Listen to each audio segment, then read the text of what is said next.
Bienvenue sur le plateau web MediaQuest Film et compagnie. J'ai le plaisir d'accueillir Frédéric Bodin, qui est président du groupe Hopscotch et organisateur de ce festival.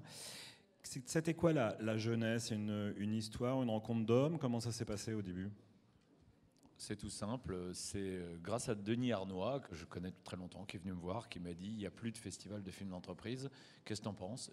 J'ai répondu c'est vraiment dommage parce que autant les films d'entreprise avaient une audience très étroite du temps de la cassette humatique ou VHS, autant aujourd'hui grâce au web il y a des films d'entreprise qui font des dizaines de millions de vues et c'est devenu la vidéo et l'écriture de la communication du 21e siècle. Donc évidemment il faut qu'il y ait un festival des films d'entreprise, faisons-le ensemble.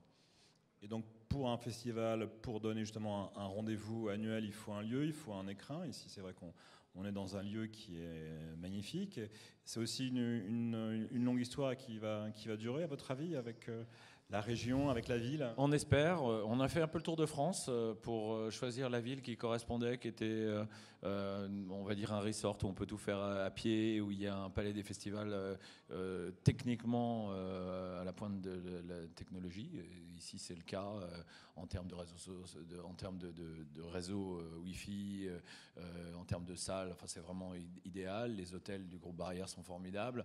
Je crois que tout le monde est ravi de l'accueil. Bon, en plus, c'est la Baule, il y a la plage, les marais salants, c'est très sympa. Et malgré ça, les gens sont enfermés dans des salles à regarder des films. Ça montre qu'il y a un intérêt quand même pour le film d'entreprise. Et ça, j'en suis vraiment ravi. Et puis, avant ça, là où on est très content de cette première édition, ce sont les près de 300 films inscrits par les plus grandes entreprises de France et du monde, beaucoup d'entreprises internationales, et par pratiquement tous les producteurs qui comptent dans le métier de la production d'images d'entreprise. C'est vrai que vous organisez des festivals prestigieux dans le cinéma, le long métrage. Quelle est la singularité du film d'entreprise par rapport à ces autres types de contenus?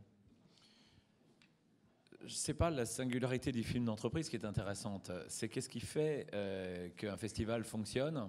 Et un festival fonctionne si on rassemble une communauté qui travaille de façon éclatée toute l'année et qui à un moment se cristallise.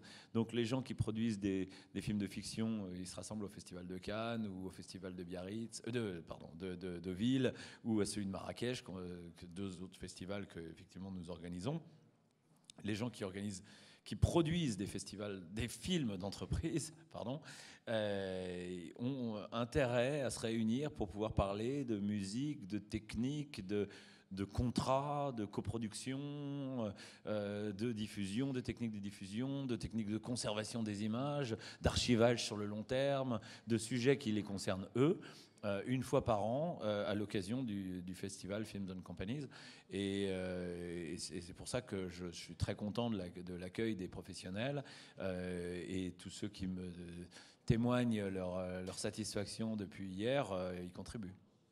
Alors c'est peut-être encore un petit peu tôt pour parler de bilan parce qu'on est juste à mi-parcours, mais peut-être d'envie pour l'année prochaine. Il y a déjà des choses que vous avez envie de faire, d'ajouter, de rajouter, je ne sais pas. Oui, alors on a déjà pas mal d'idées, puisque c'est toujours... En fait, on est en train de créer un start-up festival. Donc, donc là, vous voyez la première preuve de concept, comme on dit dans les start-up, c'est-à-dire que ça marche. Voilà. Et après, il y a toujours plein d'idées de développement. On va les tester. On va certainement demander à tous ceux qui ont participé à cette première édition de nous aider à améliorer et à faire grandir le festival. Et ça sera... Je dirais, ceux qui ont participé à la première édition sont des pionniers, des audacieux, ce sont les innovateurs de leur métier aussi, donc leur avis va être très intéressant. Et bon, même avec Xavier Couture, nous venons d'échanger pendant 10 minutes et il m'a donné des idées pour la manière d'organiser le jury pour la deuxième année, où on pourrait faire c'est même pas des améliorations, ce sont des innovations et des choses nouvelles qui seraient certainement intéressantes, mais il faut peut-être finir ce festival et maturer tout ça. Très bien. Ben, on se reposera des questions peut-être justement à la fin pour faire le vrai bilan. À Merci. demain alors, Merci. Et après-demain.